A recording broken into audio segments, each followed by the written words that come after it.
से क्षीर समुद्र से घिरा हुआ और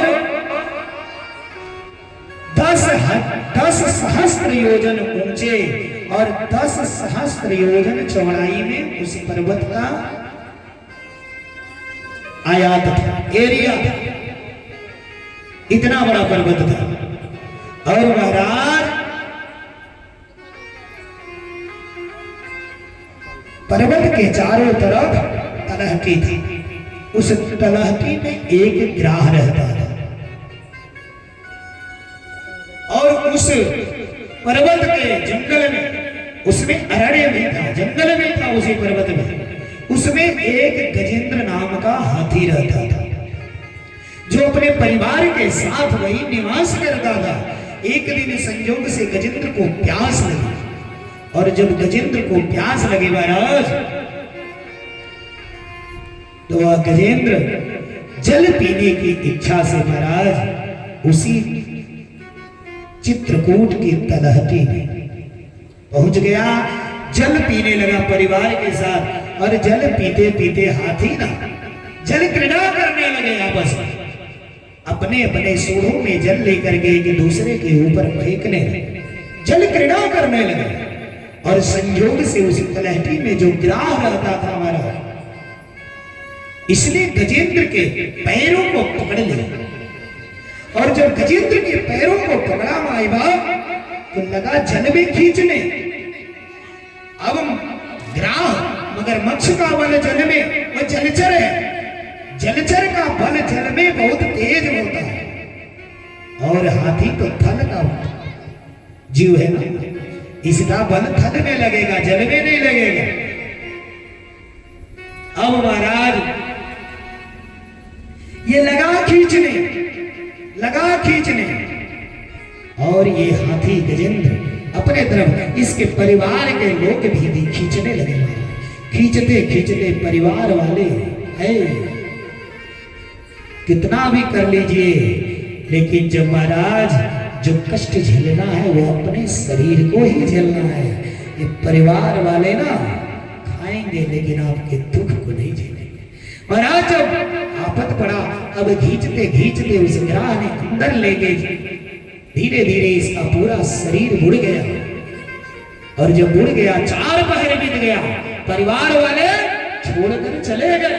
अंततः कहे अब तो ये बचेगा, साथ में हम लोग भी उड़ जाएंगे बचाने के चक्कर में। महाराज परिवार वाले गजेंद्र को छोड़ के चले। अब महाराज इसके सर इसका डूबने लगा और उसी सरोवर में एक कमल खिला हुआ था भाई बाप।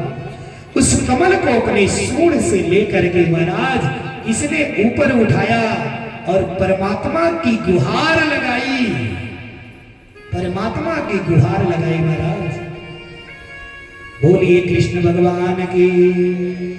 हे गोपीन, हे गोपाल, हे गोपीन, हे गोपाल, कृपा करो राघव शरणं, अब तो जीवन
कृष्ण भगवान की जय। महाराज अब जल में खींचने लगा और इसने नारायण को बुलाया। अब महाराज परमात्मा दर्शन दिए और परमात्मा ने उस ग्राह का उद्धार किया। ग्राह को परमात्मा ने पकड़ करके फाड़ दिया और ग्राह के भीतर से एक पुरुष निकला, दिव्य पुरुष निकला, हाथ जोड़ करके खड़ा हो गया महाराज। और भगवान ने उसका उद्धार किया और इंद्रद्युम्न नाम का ये जो था गज को भगवान ने स्पर्श किया, ये भी इंद्रद्युम्न नाम का राजा बन गया। बोलिए कृष्ण भगवान की जय। महाराज जानते हैं कौन है? एक ग्राह और गज कौन थे? ग्राह हुहु नाम के जोकर था, गंधर्व था। जोकर हुहु नाम के देवल ऋषि स्नान कर रहे थे जल में। अभी जा जाके पनिया में छूट करके देवल ऋषि को छू करके भाग जाता। देवल ऋषि को छू छू के भाग जाता। अभी हो गए परेशान, स्नान कर रहे हैं। कहे अरे मूर्ख कौन है भीतर जो बार बार मुझे स्नान करते हुए छू के भाग रहा है? अरे मैं श्राप देता हूं, तू ग्राह हो जा।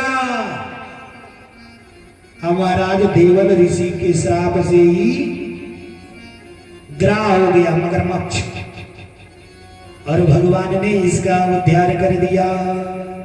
महाराज इंद्रद्युम्न नाम का राजा था, जो गज था हाथी, इंद्रद्युम्न नाम का राजा था। ये अपने दरवाजे पे बैठा था, और जब दरवाजे पर बैठा था अगस्त ऋषि इसके दरवाजे रास्ते जा रहे थे। ये अभिमान के मारे बैठा हुआ मतवाला की तरफ है झूम रहा, लेकिन नहीं अगस्त ऋषि को परिणाम किया, ना ही तो अगस्त ऋषि को बैठने को कहा। अगस्त ऋषि जा रहे, अगस्त ऋषि को बड़ा बुरा लगा। है अगस्त, श्रृंगी, देवल, दुर्वासा, सबसे यही तो ऋषि थे वो सबसे ज्यादा। अब ये तुरंत ही इनको आया गुस्सा अगस्त जी को। अगस्त जी ने कहा, रे मूर्ख, बैठ करके हाथी के रंग मतवाले हुए हो, दरवाजे से ऋषि महर्षि जा रहे, सम्मान नहीं कर रहे हो, हैं? तुझसे बढ़िया तो हाथी हो जा, हाथी हो जा, मैं श्राप दे रहा हूं, महाराज ही हाथी हो। ये दोनों का भगवान ने उद्धार किया। बोलिए कृष्ण भगवान की जय। है ग्राह के मार देनी, गज के उबार देनी, के बात समान रहुआ जगत के दाता है। बोलिए कृष्ण भगवान की जय। अब इतनी वक्त की कथा विराम के पक्ष में, बिना प्रसाद के मत जाइएगा, बैठ जाइए। आरती प्रसाद, आरती के लिए आए। शैलजू की नारे